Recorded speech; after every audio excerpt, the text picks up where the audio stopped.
우리 기독교 하면 세 개의 종파가 있죠. 가톨릭이 있고 또 동방정교회가 있고 개신교가 있습니다. 이 동방정교회를 또 보면 또 둘로 나뉘죠. 그리스 정교회와 러시아 정교회로 나뉘어져 있는 것을 볼 수 있는데요. 요즘 이 러시아 정교회 수장인 이 키릴 총대주교가 언론에서 계속 그렇게 주목을 받고 있는데요. 이 러시아 우크라이나의 침략 전쟁을 대대적으로 옹호하는 거예요. 그래서 푸틴의 조력자가 되고 있죠.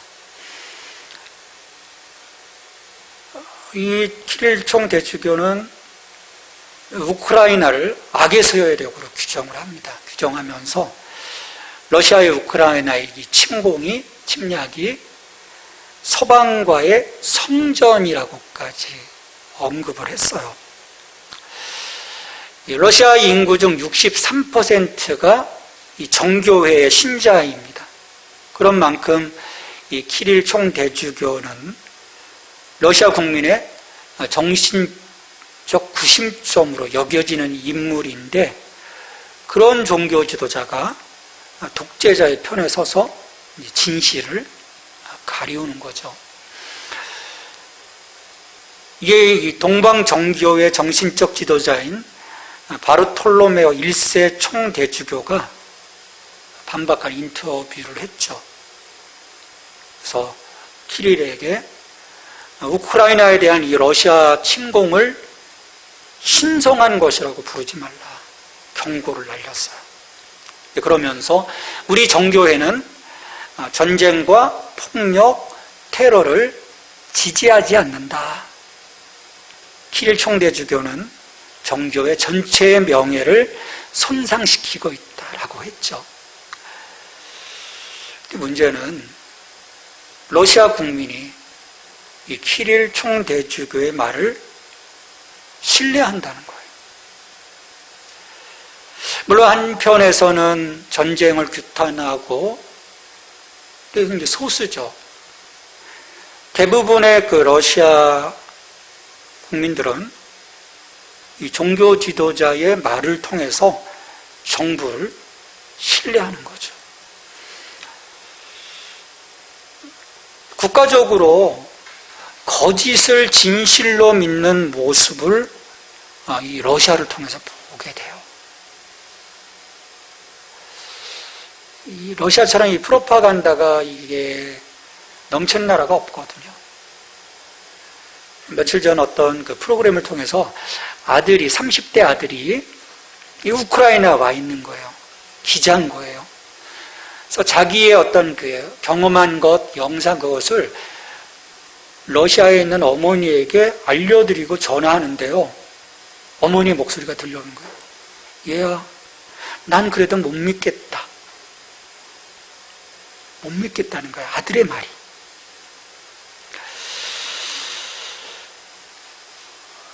이런 점에서 저는 이 키릴 총대주교를 보면서요, 이스라엘의 궁중 예언자들이 생각이 났어요. 이스라엘에.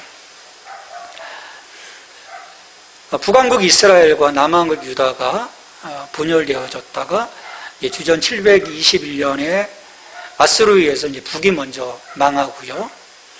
이어서 586년, 주전 586년에 남왕국 유다가 망하게 돼요. 그 망할 어간에 활동했던 대표적인 예언자가 소위 그 눈물의 선지자라고 하는 예레미야예요.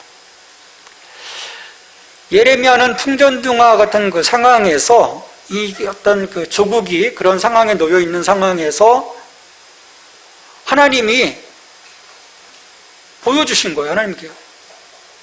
지금 바벨론하고 싸워서는 안 된다. 그냥 바벨론에게 항복해라. 이건 내 계획이다.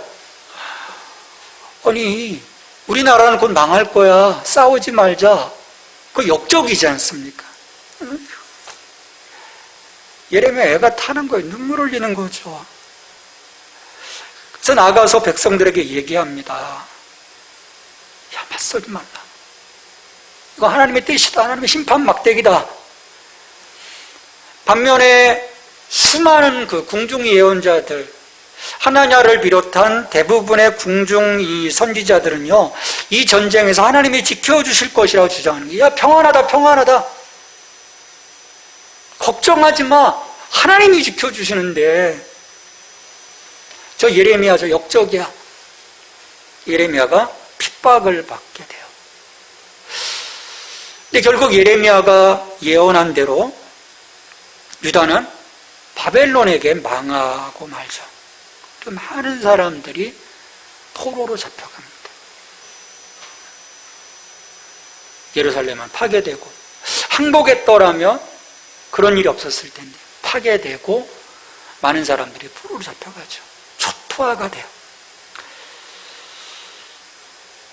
거짓 예언자들에게 미혹된 결과입니다.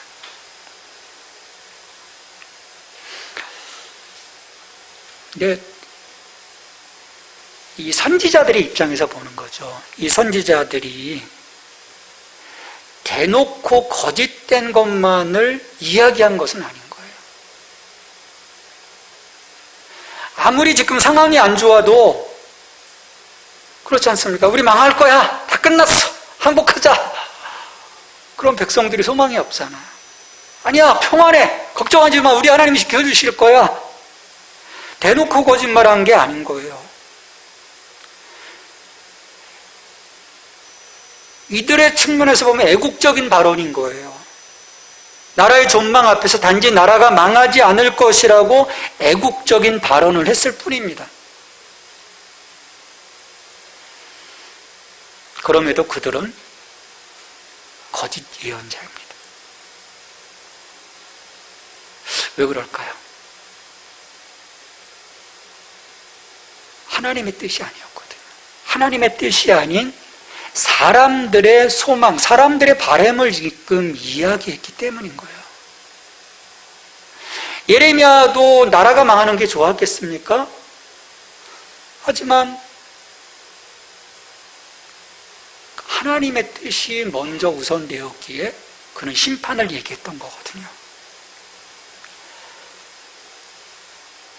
예레미야 23장 16절에 보면 이런 그 궁중 예언자들의 행태를 이렇게 표현하고 있어요. 만군의 여호와께서 이와 같이 말씀하시되 너희에게 예언하는 선지자들의 말을 듣지 말라. 그들은 너희에게 헛된 것을 가르치나니 그들이 말한 묵시는 자기 마음으로 말미암은 것이요 여호와의 입에서 나온 것이 아니니라. 이 사람들은요, 듣기 좋은 소리에 귀를 기울여요. 거의 그런 것 같아요. 누가 와서 비판하는 소리, 싫은 소리 하면 기분 나쁘거든요. 좋은 소리 하고 칭찬하면 업돼 막 되잖아요. 진실이 오히려 힘들게 하기 때문이에요.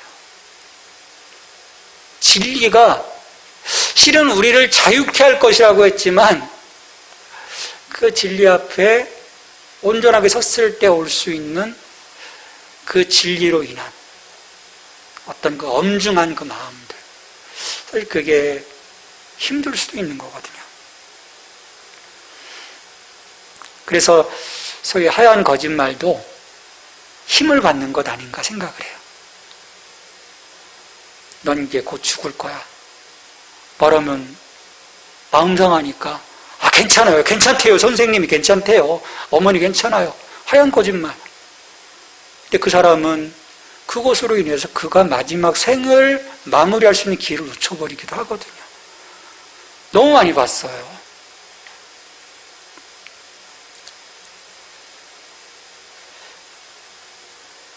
죄와 심판에 대해서 말하기보다는 하나님의 은혜와 사랑을 이야기하는 것이 좋은 소리인 거예요. 예레미야 심판 소리가 그래서 싫었을 수도 있어요. 왜 망해? 하나님이 그래도 우리 지켜주실 건데, 우리가 설령 좀 잘못했어도 하나님이 그렇게까지 하시겠어? 아니야, 평안. 사람은 거기에 귀를 기울이는 거죠. 그러나 하얀 거짓말도 자기와 상대를 위한 것이라고 하지만 현실을 왜곡한다는 점에서 거짓일 뿐입니다. 상황을 바르게 대하고 판단할 수 없도록 만들기 때문인 거예요.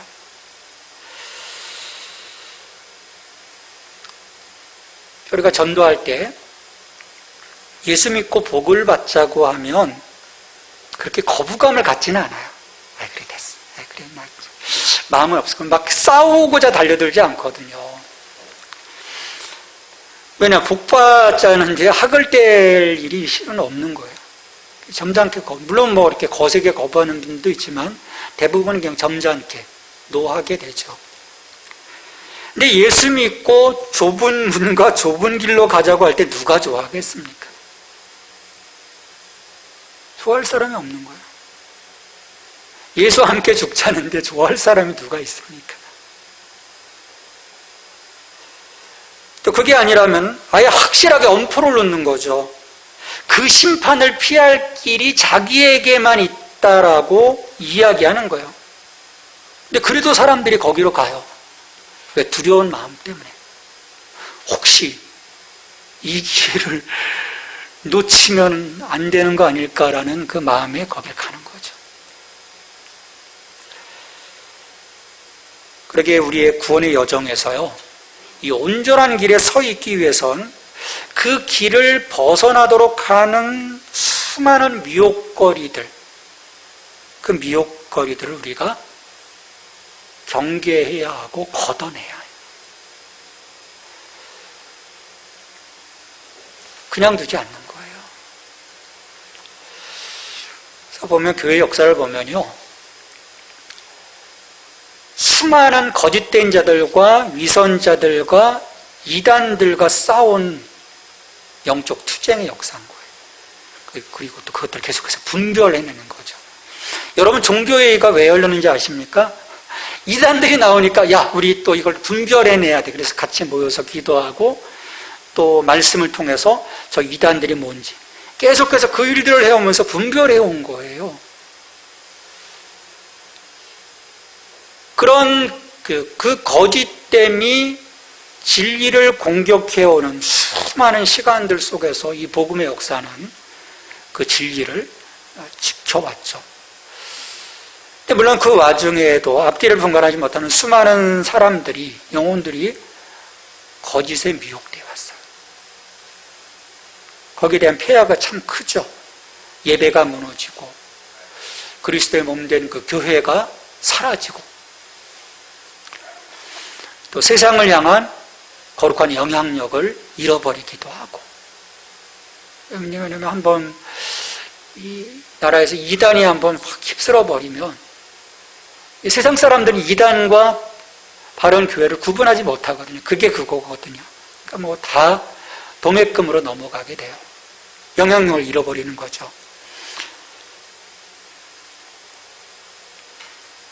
이 거짓 믿음과 진정한 믿음을 섞어놓는 것.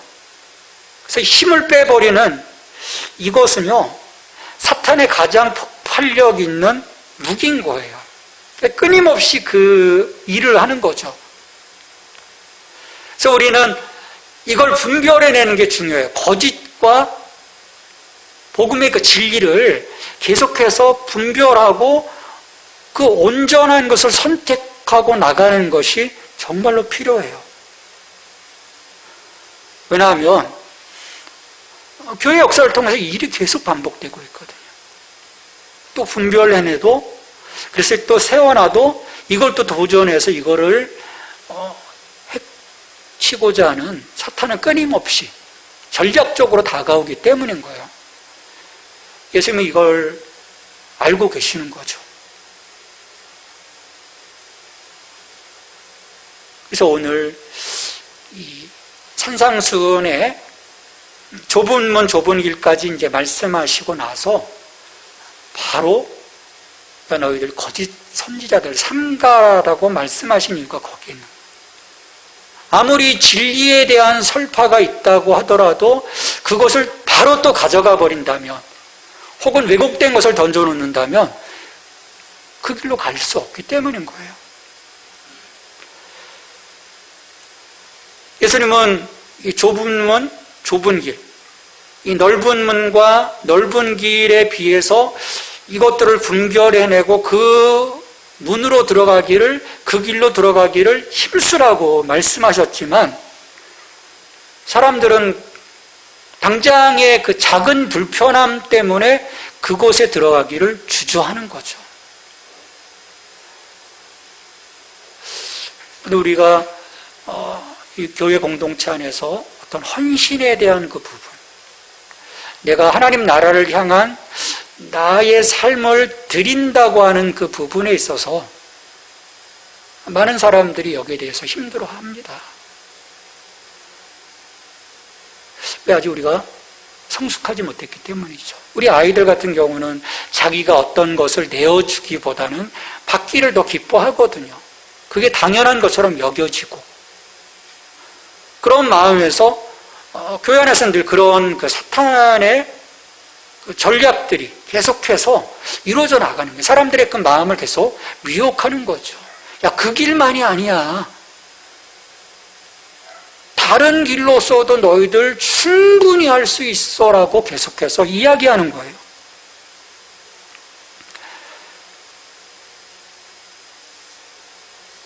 근데 이 과정에서 이 사람들을 선동하는 자리에 사탄이 꼭 어떤 자들을 세우는지 아십니까? 어떤 자들을 세울까요? 미혹될 만한 사람을 세우는 거예요. 그럴듯한 사람들을 세워놓습니다. 사람들이 신뢰할 만한 자를 세워놓지, 사람들이 거들떠보지도 않을 사람들을 절대 세우지 않아요.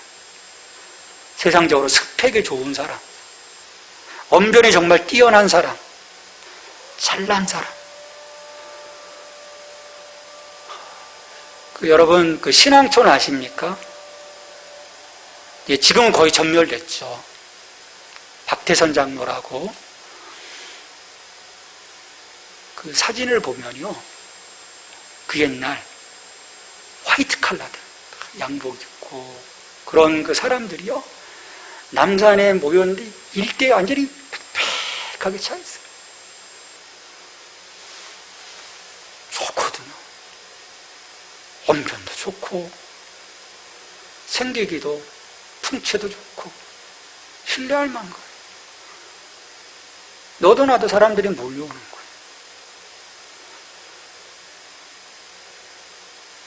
사람들이 긴가민가 하다가도 어느새 무장 해제되어서 넘어가 버리는 거예요. 난 괜찮아? 그게 없더라고요. 제가 미혹된 그 많은 사람들 이렇게 보면 어떻게 저 사람이 미혹됐지? 그럴 만한 사람들도 미혹되는 것을 너무나 많이 봐왔어요.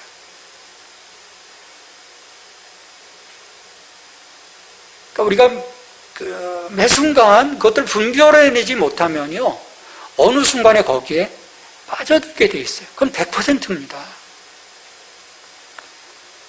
이것을 예수님은 아셨죠. 이 장면을 예견하신 거예요. 그러게 미혹하게 하는 이 거짓 선지자를 삼가라고 경고하십니다. 7장 15절에 거짓 선지자들을 삼가라. 양의 옷을 입고 너에게 나아오나 속에는 노략질하는 일이라. 거짓 선지자들에게 마음을 두지 말라. 그들을 경계하라. 그들로부터 과감히 돌이키라. 라고 명령하시는 거예요. 삼가라고 하는 말이 그런 의미인 거예요. 마음을 두지 마. 마음 자꾸 주지 마. 거기 뺏기지 마. 경계하고 그리고 과감히 돌이켜. 그들의 본질이요, 노략질하는 자이기 때문인 거예요. 빼앗는 거예요. 지금까지의 이 교회사에서의 이단들을 보면요, 다 노략질합니다. 처음에는 아니지만 다 보면요, 지금도 마찬가지. 이 한국 땅에 있는 수많은 이단들이요, 그 뒤에서 다 사업하고 있어요. 돈 벌고 있어요. 성도들로부터 착취해서 돈 벌고 있어요. 노략질하는 자라는 거예요. 우리 주변에 강력한 이리들이 참 많습니다. 목사님 저도 이해가 아닌 거예요. 여러분도 이해가 아닌 거예요. 왜냐하면요, 우리 이 신앙생활을 하는 것은 혼자 하는 게 아닌 거예요.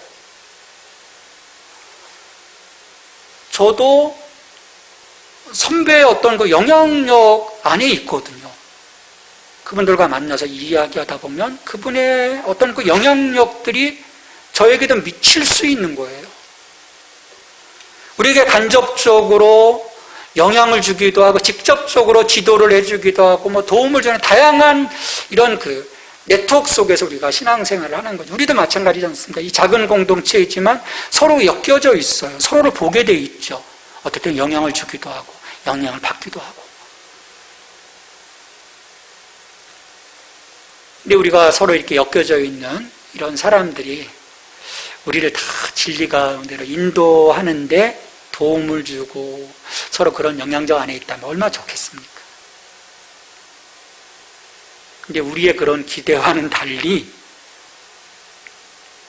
내가 만나는 사람들이, 내가 영향력 안에 있는 자들이 잘못된 목자일 수도 있고 잘못된 교사일 수도 있고 잘못된 성도일 수도 있고 그래서 왜곡되어진 어떤 정보와 영향력을 줄 수도 있는, 그래서 그런 도움을 통해서 오히려 우리가 영적으로 성장하기보다는 영적으로 왜곡되어져 주님의 길과는 점점 멀어질 수도 있다는 거예요. 이게 남의 일이 아닌 거예요. 남의 일이 아니에요.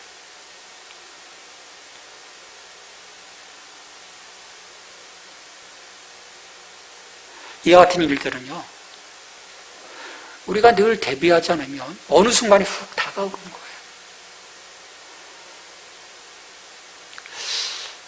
인간의 타락 이후에 늘 이 두 세계가 충돌하고 있다는 증거인 거죠.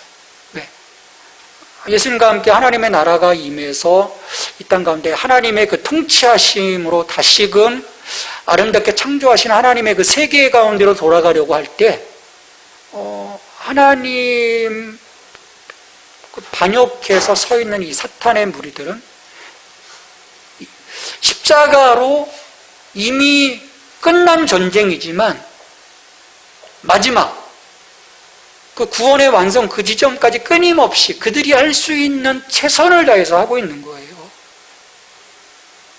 그건 우리의 마음을 미혹하는 거거든요. 그래서 잘못된 어떤 정보들을 들여보내주고 우리의 믿음을 폭망하게 만드는 그런 전략들을 쓰고 있는 거죠. 이 초대교회에서도 보면 이제 바울이 다니면서 막 교회를 세우는 거예요. 에베소에 가서 교회를 세우고 빌립보에 가서 교회를 세우고 고린도에 가서. 근데 거기에 평생 있을 수가 없거든요. 길게는 한 3년, 짧게는 1년, 6개월 하고 나오면 누가 오는지 아십니까? 거짓 교사들, 거짓 목자들이 들어가는 거예요. 사도행전 20장 29절에서 사도 바울이 에베소 교인들에게 그렇게 경고를 하죠. 내가 떠난 후에 사나운 이리가 여러분에게 들어와서 그 양떼를 아끼지 아니하며 또한 여러분 중에서도 지뢰들을 끌어 자기를 따르게 하려고 어그러진 말을 하는 사람들이 일어날 줄을 내가 아노라. 즉시 사나운 이리가 들어온다라는 거예요. 사나운 이리. 새로운 교회가 세워지면 이런 일들이 계속해서. 우리 한국의 교회들도 보면요, 그런 어지럽게 하는 그런 무리들이 계속 들어와서 교회를 파괴하죠. 이 대표적인 게 또 신천지이지 않습니까? 들어와가지고 교회를 다 접수해버리잖아요. 그게 결국 미혹의 결과인 거죠. 그러면 이렇게 철저하게 위장된 거짓 선지자, 거짓 교사, 거짓 목자들을 어떻게 분별해낼 수 있겠는가? 예수님께서 분별법을 말씀해 주셨어요. 16절입니다. 그들의 열매로 그들을 알지니 가시나무에서 포도를 또는 엉겅퀴에서 무화과를 따겠느냐. 즉시 분별하도록 이들이 허술하게 다가오지 않아요. 신뢰할 만하게 다가와요.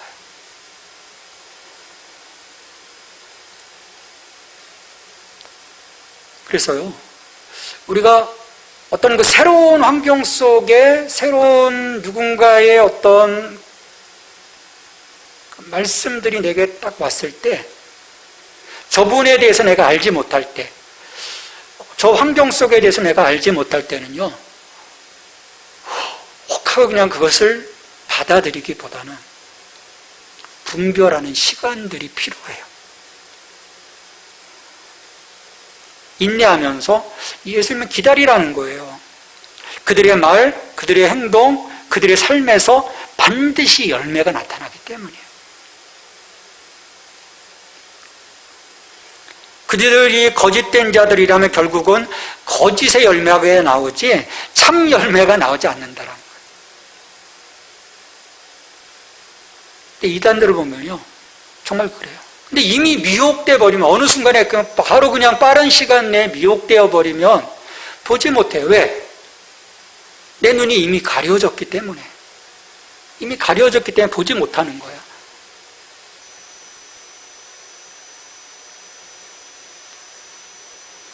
(18절에서) 예수님 말씀하시죠. 좋은 나무마다 아름다운 열매를 맺고 못된 나무가 나쁜 열매를 맺나니.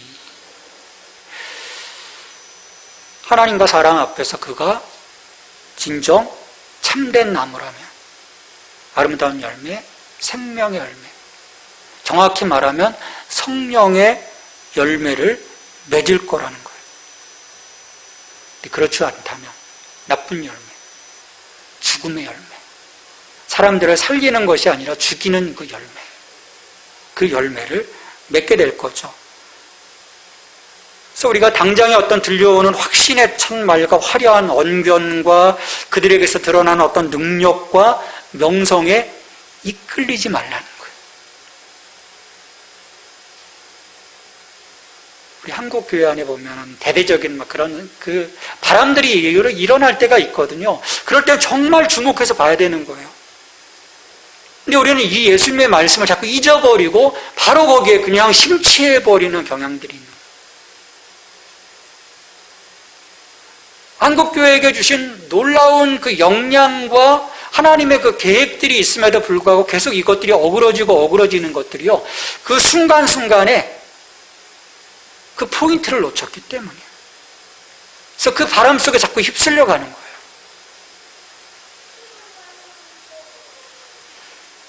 그래서 오늘 우리에게 성령의 지혜가 필요합니다. 영적 분별이 이루어져야 되는 거죠.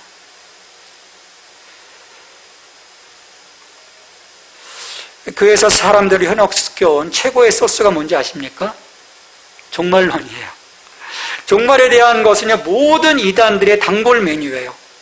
왜? 사람들의 그 두려운 마음을 자극해서 자기들의 그 목적한 바를 얻을 수 있어서입니다.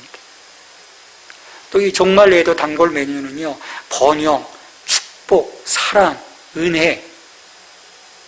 요즘 우리 또 구원파에서는 제사함의 비밀, 구원의 비밀, 이런 것들을 이야기해요.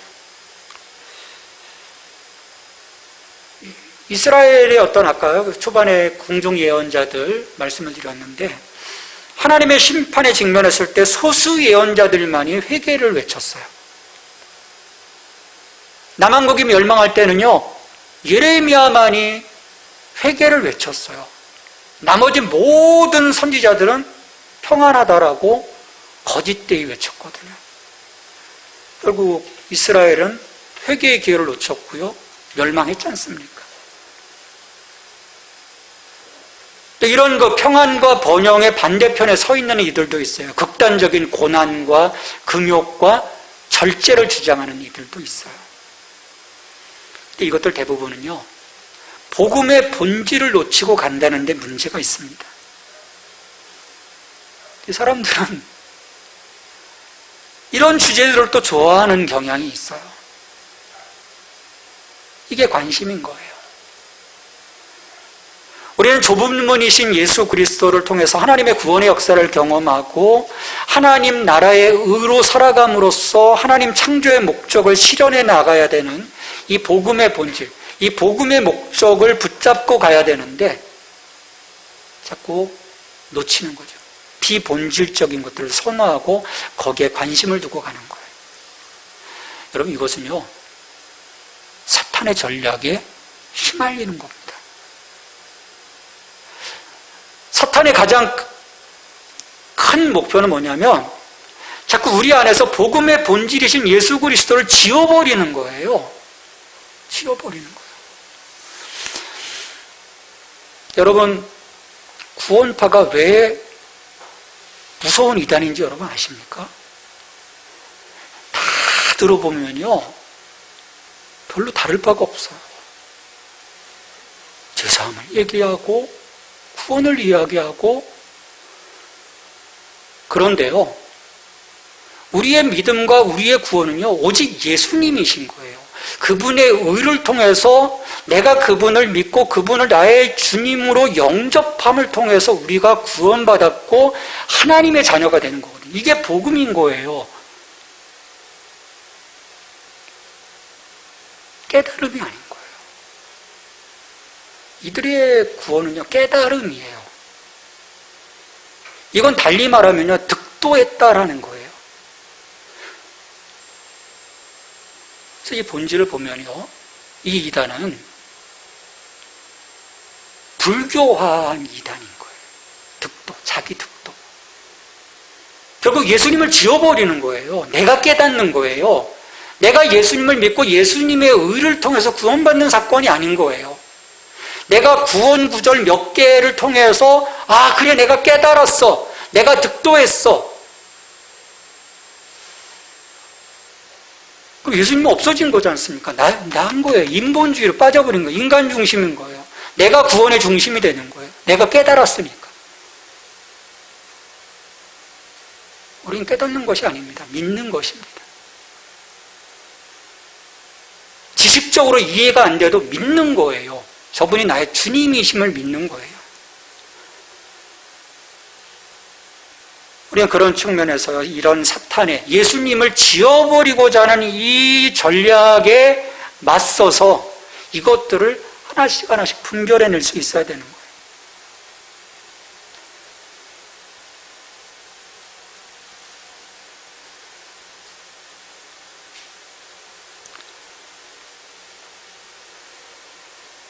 사도 바울은 거짓 교사들이 교회 안으로 들어와서 행동하는 것 몇 가지를 정리를 했습니다. 세 가지를 여러분이 보셔야 돼요. 저들은 양떼를 낚이지 않는다. 또 저들은 주님을 따라가도록 하지 않고 자기를 따라오도록 만든다. 셋째, 어그러진 말을 한다. 말을 비틀어서 교묘하게 왜곡해요. 이 세 가지 보시면 돼요. 정말 내 옆에서 이야기하는 이분이 나의 영혼을 위해서 서 있는가? 또 하나님의 온전한 영광이 드러나고 있는가? 그리고 말을 베베 꼬고 있지 않는가? 요거 세 가지를 사도 바울이 거짓 교사들의 특징이라고 이야기를 합니다. 그러니까 겉으로는 하나님과 예수님을 위한 사역 같아 보지만 하나님의 영광을 위한 것이 아닌 거예요. 자기의 영광을 위한 목적에 초점이 맞춰져 있습니다. 이단들의 100%가 그래요. 자기 영광이에요. 하나님 이야기하지만 다 자기 영광입니다. 양떼를 위한 것 아니에요. 양떼 결코 위하지 않아요. 착취하죠. 일이라고 하지 않습니까? 착취하는 일이니라.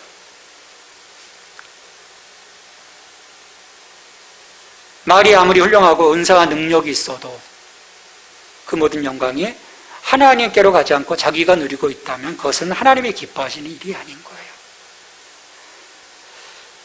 자기 왕국을 쌓는 거죠.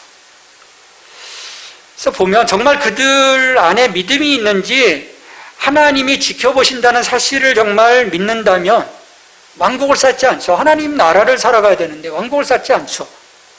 그렇게 한다는 것은 하나님을 믿지 않는다는 거예요. 그냥 종교 비즈니스인 거죠. 이런 행태는 결코 살아계시는 하나님을 믿지 않는 초사입니다. 왜냐하면 하나님께서는 아름다운 열매를 맺지 않는 나무는 어떻게 하신다고 하셨어요? 심판하신다고 하셨거든요. 19절에 아름다운 열매를 맺지 않는 나무마다 찍혀 불에 던져지느니라. 하나님 심판하시겠다라는 거예요. 그러니까 이 심판 앞에 설 것이 두렵다면 어떻게 거짓되게 행할 수 있겠습니까? 그래서 우리가 하나님 앞에 온전하게 살아가고자 하는 그런 그 마음들이었다면 내 믿음에 대해서 한번 우리가 심각하게 생각해 봐야 돼요. 내가 살아계신 하나님을 믿지 않는 건 거죠. 정말 살아계신 하나님을 믿는다면 오늘 우리의 삶이 어떻게 되겠어요? 달라질 수밖에 없다고 저는 믿어요. 20절에서 이러므로 그들의 열매로 그들을 알리라. 열매. 직접적으로 맺는 열매뿐만 아니라 그 사람을 통해서 영향력 받은 사람들의 삶의 모습에서 드러나는 그 열매까지 보면 알 수 있는 거예요. 거짓 선지자를 상가라고 예수님은 경고하셨습니다. 반드시 있기 때문입니다. 학식과 지혜가 있다고 해서 분별할 수 있는 건 아닙니다. 가려진 눈으로는 볼 수 없어요. 바른 성경의 지식, 말씀이신 예수 그리스도에 대한 건강한 믿음, 그리고 무엇보다도 성령 충만을 위해서 기도해야 합니다. 예수님이 떠나시면서 제자들에게 성령을 보내주시겠다고 약속하신 것도 이런 부분인 거예요. 깨달아 알도록, 성령님께서 분별하시도록, 그리고 그 성령의 권능 가운데 행하도록. 그래서 예수님께서 흩어질 것을 명하시면서도 흩어지기 전에 먼저 성령의 권능을 받아라 말씀하신 것이 그래서 중요한 거예요.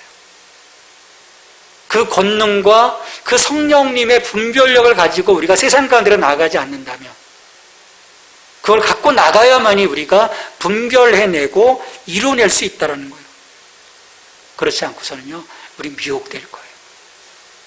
백전백패할 거예요. 고린도전서 2장 13절에서 사도 바울은 고린도 교회를 향해서 이렇게 이야기를 했습니다. 우리가 이것을 말하거니와 사람의 지혜가 가르친 말로 아니하고 오직 성령께서 가르치신 것으로 하니 영적인 일은 영적인 것으로 분별하느니라. 성령 강림주일입니다. 우리가 성령 충만함을 위해서, 성령의 기름 부으심을 위해서 우리가 더욱더 기도할 수 있기를 바라요. 그럴 때 우리가 영적으로 바로 서서 좁은 문, 좁은 길에 우리 주님과 함께 동행할 수 있는 그 생명의 역사들이 이루어질 줄 믿습니다. 그래서 함께 기도할 수 있는 저와 여러분이 되기를 주님의 이름으로 축원합니다. 같이 기도하겠습니다. 기도할 때 주님, 우리가 성령을 통해서 바로 분별하고 거짓된 것들을 넘어갈 수 있도록 도와주십시오. 같이 기도하겠습니다. 하나님, 이 마지막 때를 살아가면서 우리가 영적으로 분별할 수 있기를 원합니다. 하나님 도와주십시오. 이 많은 거짓된 것들을 우리가 어떻게 이기고 나갈 수 있겠습니까? 주님, 이 미혹을 이길 수 있기 위해서 우리가 성령 충만해야 합니다. 성령 충만하여 영적으로 분별하고 성령의 권능으로 더 입혀져야 합니다. 주님, 그래서 우리가 서 있는 이곳에서 우리의 그 선택이 온전한 선택이 될 수 있도록 좁은 문이신 예수 그리스도와 좁은 길이신 그 예수 그리스도 안에 우리가 온전히 그분과 연합해 나갈 수 있는 저들이 될 수 있도록 하나님 도와주시옵소서. 우리 안에 이런 이루신 하나님의 하나님 도와주시옵소서.